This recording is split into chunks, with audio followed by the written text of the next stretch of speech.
دوستو، کل ہم نے ڈرامے کے فن کے حوالے سے پلاٹ کے بعد کردار پر گفتگو کی تھی، اور جس طرح پلاٹ کو پیش کرنے کے لیے کردار ضروری ہے، اسی طرح کردار کو پیش کرنے کے لیے مکالمہ ضروری ہے۔ یعنی پلاٹ اور کردار دونوں کو پیش کرنے کے لیے مکالمہ لازمی جز ہے۔ جیسا کہ میں نے عرض کیا تھا کہ ڈرامہ نگار یا مصنف اپنی طرف سے یا اپنی زبان میں یا اپنے طور پر ایک لفظ یا ایک جملہ بھی نہیں کہہ سکتا ہے۔ ڈرامے میں اپنی بات کہنے کے لیے اسے کردار کی مدد لینی پڑتی ہے، اور کردار اپنے مکالمے کے ذریعے ان خیالات کو پیش کرتا ہے۔ یعنی پلاٹ اور کردار کو پیش کرنے کے لیے مکالمہ لازمی جز ہے۔ ڈرامے کو پیش کرنے کے لیے مکالمہ ہی سب سے زیادہ معاون ہوتا ہے، اس لیے مکالمہ ڈرامے کی شناخت کا بھی ذریعہ ہے۔ ہر کردار کی شناخت اور ان کے جذبات و احساسات، عمل اور قوت ارادی کے اظہار کے لیے مکالمہ کا ہی سہارا لینا پڑتا ہے۔ گویا مکالمہ ڈرامے کی جان ہے۔ چونکہ مکالمے کے ذریعے ڈرامہ نگار اپنے تمام خیالات و جذبات کا اظہار کرتا ہے، اس لیے مکالمے میں زبان و بیان کی موزونیت بہت ضروری ہے۔ مکالمہ پرکشش اور مؤثر بنا کر پیش کرنا اور موقع و محل کی مناسبت سے ان میں عمل کی قوت پیدا کرنا ڈرامہ نگار یا مکالمہ نگار کا اولین فرض ہوتا ہے۔ کسی اہم ترین واقعہ کو بے اثر اور بے جان بنانے کے لیے ناموضوع مکالمے کافی ہیں، اور کسی معمولی واقعے کو پر اثر اور جاندار بنا کر پیش کرنے مناسب اور پرزور مکالمے کے توسط سے آسان ہو جاتا ہے۔ یعنی اچھے مکالمے میں بہت ساری خوبیاں ہوتی ہیں۔ اگر ان خوبیوں پر ہم نکات کے تحت غور کریں تو ہم یہ پائیں گے کہ مکالمہ پلاٹ کو نہ صرف پیش کرے بلکہ اسے آگے بڑھانے کا کام کرے۔ مکالمہ موضوع کی مناسبت سے، کردار کی مناسبت سے موضوع ہو، اسی طرح مکالمہ ڈرامے کے مکالموں کے ذریعے ہی ڈرامہ نگار اپنے جذبات و خیالات کو پیش کرتا ہے۔ سادہ اور مختصر گفتگو کی شکل میں جو مکالمے پیش کیے جاتے ہیں وہ زیادہ اہم اور پر اثر بھی ہوتے ہیں۔ یعنی مکالمے میں موزونیت ہونی چاہیے، بے ربطی نہ ہو، تکرار نہ ہو اور ابہام سے پاک ہو، برمحل اور برجستہ اور چست فقرے جس میں کردار نگاری کا پورا خیال رکھا گیا ہو، کردار کی مناسبت سے ہی مکالمے تیار کیے گئے ہوں۔ مکالمے میں الفاظ کا انتخاب بالکل اسی طرح کیا جائے جیسا کہ کردار کی ضرورت ہے۔ یعنی جو کردار جس طرح کا ہے ویسے ہی اس کے مکالمے ہونے چاہیے۔ یعنی کوئی کردار بہت باتونی ہے تو اس کے پاس زیادہ مکالمے ہوں گے، کوئی کردار بہت کم بولتا ہے تو اس کے پاس کم مکالمے ہوں گے۔ اسی طرح کئی بار ایسا ہوتا ہے کہ ہم گفتگو میں پورے جملے ادا نہیں کرتے ہیں بلکہ صرف لفظ ادا کرتے ہیں، کچھ الفاظ کے ذریعے ہی ہم اپنی بات کرتے ہیں، یا کئی لوگ ایسے ہوتے ہیں جو مکمل جملہ بولتے ہی نہیں ہیں، جیسے ہے، تھا، تھے، تھی، یہ اس طرح کے الفاظ کو نہیں بولتے ہیں جو آخر میں آتے ہیں یا نہیں بول پاتے ہیں۔ یا کئی لوگ ایسے ہوتے ہیں جو لمبے لمبے جملے بولتے ہیں۔ اس طرح کے کردار اگر ہیں، ویسے ہم تیار کر رہے ہیں تو ان کو ویسے ہی مکالمہ دینا چاہیے۔ اسی طرح کئی کردار ایسے ہو سکتے ہیں کہ جو بامعنی جملے نہیں بولتے ہیں، بعض اوقات وہ صرف آوازوں سے کام لیتے ہیں۔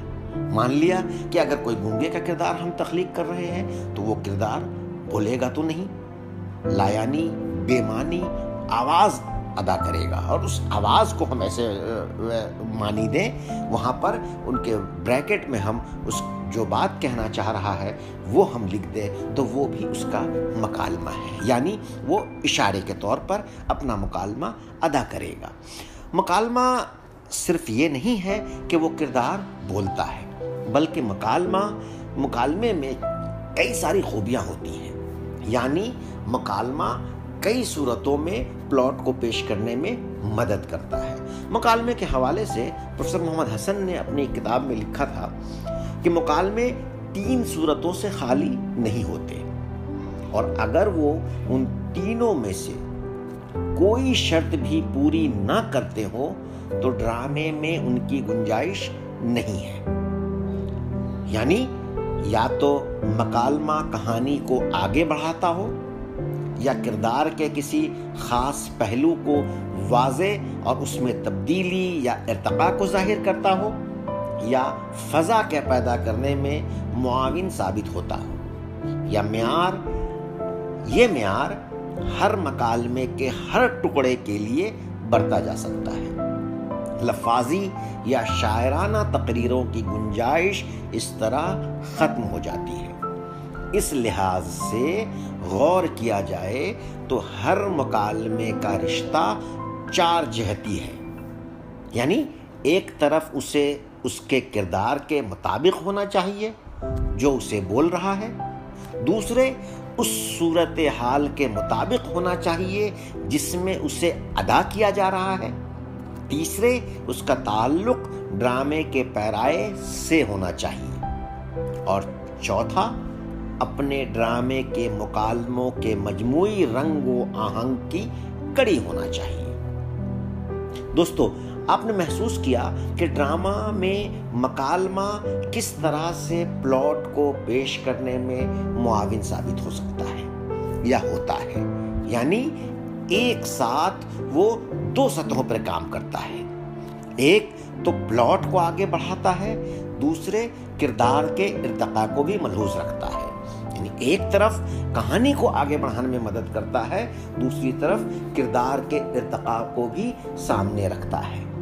مکالمے صرف یہ نہیں کہ کردار بول رہا ہے، بلکہ اس سے کردار کا اپنا ارتقاء بھی سامنے آتا ہے۔ کردار کیا سوچ رہا ہے، کیا نہیں سوچ رہا ہے، یہ دونوں بات سامنے آتی ہیں۔ مکالمہ صرف منہ سے بولنے والی ہر بات کو مکالمہ نہیں کہتے ہیں، بلکہ مکالمہ جب تک پلاٹ کو یا کردار کو آگے نہ بڑھائے اس وقت تک اسے ہم مکالمے کا نام نہیں دے سکتے ہیں۔ ڈرامے میں مکالمے کی اہمیت ویسے ہی ہے کہ جیسے کہانی کو پیش کرتے ہوئے ہم کسی کردار یا کسی راوی کو سامنے رکھتے ہیں۔ مکالمہ یعنی 2 سطحوں پر پھر کام کرتا ہے۔ ایک تو یہ کہ مکالمہ کردار کو آگے بڑھائے، اور دوسرے مکالمہ صرف وہ الفاظ، وہ جملے یا وہ باتیں نہیں ہیں جو کہی جا رہی ہے، بلکہ اس کے پیچھے بہت سارے معنی مفہوم ہوتے ہیں اس کے۔ یعنی اگر کسی نے کہا کہ اب آپ جائیے، تو ہم صرف یہ نہیں سمجھ سکتے ہیں کہ انہوں نے کسی کو جانے کے لیے کہا،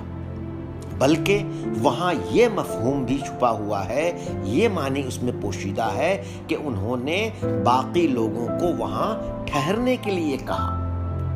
پھر اس کے پیچھے، اس جملے کے پیچھے وہ پورا پس منظر ہو سکتا ہے، اور اس پورے پس منظر کی مناسبت سے اس میں معنی پیدا ہو سکتے ہیں، اس مکالمے کی اہمیت واضح ہو سکتی ہے کہ وہ مکالمہ کیا صرف جو جملے جو کہے گئے ہیں، جو ادا کیے گئے ہیں وہی ہیں، یا اس کے پیچھے کوئی اور معنی پوشیدہ ہے۔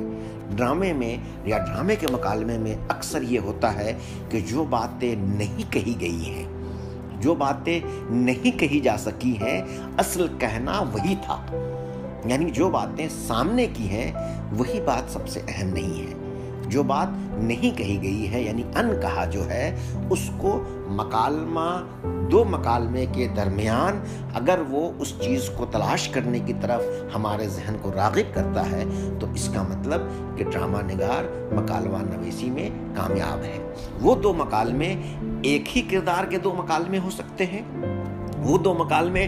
دو کرداروں کے الگ الگ مکالمے ہو سکتے ہیں، وہ مکالمے ایک سے زیادہ کرداروں کے خاص پس منظر میں کی گئی باتیں ہو سکتی ہیں۔ یعنی اس پس منظر میں جو بات کی جا رہی ہے ضروری نہیں ہے کہ وہی بات کہنا وہاں مقصود ہو، بلکہ اس کے پیچھے دوسری بڑی بات، گہری بات کہنا مقصود ہے۔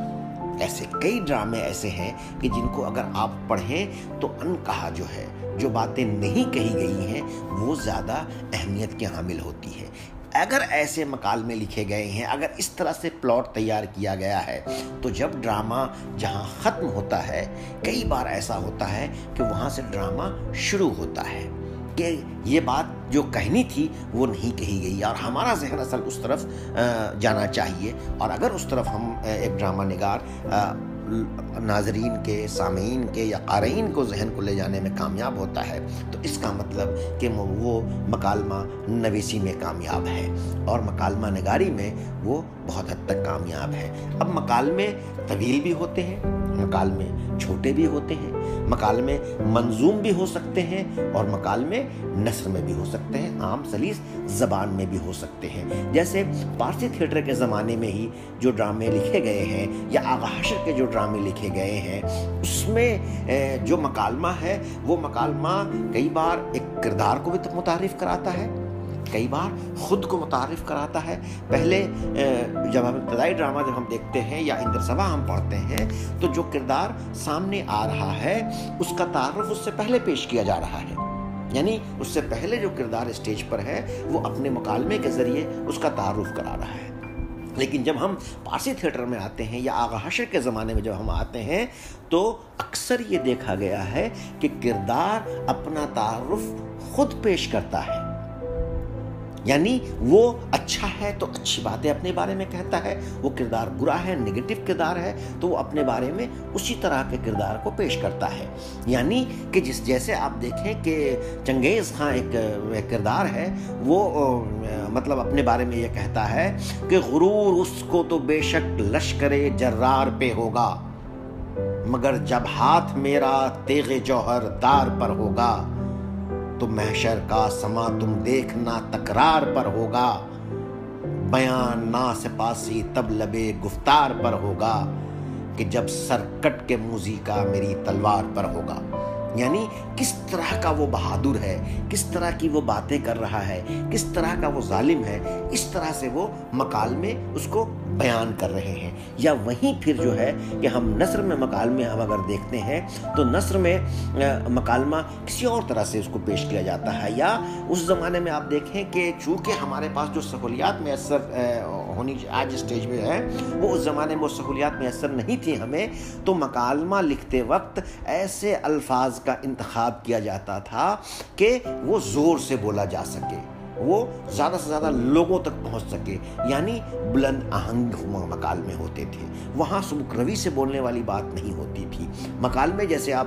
آغا حشر کے ڈرامے کو بھی اگر پڑھیں، اس لیے اس کی مثال میں دے رہا ہوں کہ ہم زیادہ تر لوگوں نے آغا حشر کو پڑھا ہے، بی اے میں پڑھا ہے اور ایم اے میں بھی پڑھنا ہے اور پڑھ رہے ہیں، اسی طرح وہاں کردار جو ہے سو اپنی باتیں کر رہا ہے۔ وہ کچھ کردار جو ہیں بہت ایک ایک لفظ میں بات کرتے ہیں، یا ایک ہی کردار کئی منظر میں ایک ایک لفظ میں باتیں کرتے ہیں، اس کے مکالمے بہت مختصر ہیں، بہت چھوٹے ہیں، اور کہیں کہیں بہت طویل ہیں۔ پھر مکالمہ جو ہے وہ کئی بار ایسا ہوتا ہے کہ سماجی ڈرامے جب لکھے جاتے ہیں تو اس میں خود برا آدمی برائی کے بارے میں بتا رہا ہے۔ اکثر ایسا ہوتا ہے عام طور پر کہ اچھا آدمی اچھائی کے بارے میں، برائی کے بارے میں بتاتا ہے کہ یہ کام مت کرو برا ہے، لیکن خود برا آدمی یہ اپنے بتا رہا ہے کہ یہ کام جو ہے وہ برا ہے۔ اس طرح کے مکالمے مطلب زیادہ اہم اور زیادہ یہ ہیں۔ یا جیسے ایک ڈرامہ ہے آغا حشر کا ترکی ہور، اس میں جیسے ایاز ایک کریکٹر ہے کہ وہ شراب کے بارے میں جو ہے وہ برائی بیان کرتا ہے، اور وہ خود کہتا ہے جبکہ وہ خود شراب پیتا ہے کہ شراب کیا کرتی ہے، کہ شراب تندرستی میں گھن لگاتی ہے، امیروں سے بھیک منگواتی ہے، شریفوں سے جرم کراتی ہے، پڑھے لکھوں کو کتوں کی طرح کیچڑ میں لٹاتی ہے، بھائی بیٹے کے منہ سے ماں بہن کو گالیاں سنواتی ہے، شرابی شوہروں کے ظلم سے تنگ آئی ہوئی بیویوں کو بازار کی رنڈی بنا کر کوٹھوں پر بٹھاتی ہے۔ ایسی گندی اور خوفناک چیز کو مت چھوؤ، اور اس منہ پر تھوکنے کے ساتھ ہمیشہ کے لیے اس بوتل پر تھوک دو۔ یہ اس طرح سے جو ہے سو چیزیں جو ہے سو مکالمے میں پیش کی جاتی ہے، اور مکالمہ وہاں پر اگر آپ دیکھیں تو وہ مکالمہ کئی سطحوں پر کام کرتا ہوا نظر آتا ہے، کئی طرح سے چیزوں کو پیش کرتا ہوا نظر آتا ہے۔ یا پھر آغا حشر جیسے دیکھیں کہ مکالموں میں کہ آنکھ کا نشہ ایک ڈرامہ ہے آغا حشر کا، اس میں ایک کامنی طوائف ہے، اور خود آغا حشر نے طوائف کے منہ سے ایسے مکالمے ادا کروائے ہیں کہ وہ خود اس چیز کو برا کہتی ہے۔ وہ ایک مرد کو جھنجھوڑتی ہے، وہ ایک مرد کو یہ کہتی ہے کہ تم کیوں یہاں آتے ہو، تمہارے یہاں آنے کی وجہ کیا ہے، اور یہاں آ کر کیا چاہتے ہو تم۔ یہ بری بات ہے کہ دیکھیں کامنی کہتی ہے آنکھ کا نشہ میں کہ جانتی ہوں آپ لوگ ناز نخرے لپٹ جھپٹ اور پینے جھومنے کا مزہ چاہتے ہیں، اور یہ سب مزے رنڈی ہی کے گھر میں مل سکتے ہیں، گھر گرہستی کے پوتر مندر میں نہیں مل سکتے۔ گھر کی استری پریم کر سکتی ہے لیکن ہماری طرح نرلج نہیں بن سکتی، سر جھکا کر باتیں سن سکتی ہے لیکن بھووں کو ٹیڑھی کر کے تم یا تو نہیں کہہ سکتی، پتی کے پاؤں چومتی ہے لیکن رنڈیوں کی طرح بگڑ کر پتی کو لات نہیں مار سکتی۔ پھر آپ لوگ گھر کی استری سے کس طرح خوش ہو سکتے ہیں؟ یعنی یہ جو ہے کہ اس طرح کے مکالمے ہیں کہ جو سماجی ڈرامے، آپ یہ کہیے کہ سماجی کے سدھار کے لیے جو ڈرامے لکھے گئے ہیں یا اس طرح سے جو پیش کیے گئے ہیں، اب اس میں آپ دیکھیں کہ ایک خود برا کردار ہے، وہ اس برائی کو بتا رہا ہے، اس طرح سے کہ جیسے کوئی ظالم کردار ہے اور وہ اپنے ظلم کے بارے میں خود بیان کر رہا ہے، جیسا کہ میں نے ابھی پہلے کہا کہ کردار اپنا تعارف خود کرواتے ہیں، اسی طرح خوبصورت بلا میں ایک شمشا کیریکٹر ہے اور وہ اپنا تعارف پیش کرتی ہے کہ دیکھیں کیسے مکالمہ نگار یا آغا حشر کی فنکاری جو ہے مکالمے میں وہ کس طرح سے سامنے آتی ہے کہ سانس سے آگ جو برساؤں وہ ازدر ہوں میں، ضد میں طوفان تو غصے میں سمندر ہوں میں، پیس ڈالوں گی مٹا دوں گی فنا کر دوں گی، یاد رکھنا تیری تقدیر کا چکر ہوں میں۔ اس طرح سے مکالمے جو ہیں وہ آغا حشر نے پیش کیے ہیں، یا مکالمہ یہ کام کرتا ہے، اور اس طرح سے بٹوین دا لائنز کہ تم ہم سے نہ ٹکراؤ، تم ہم سے باتیں نہ کرو، تو بٹوین دا لائنز جو ہے وہ باتیں مکالمے میں ہونی چاہیے اور وہ ہوتی ہیں، یعنی برجستہ بھی ہو،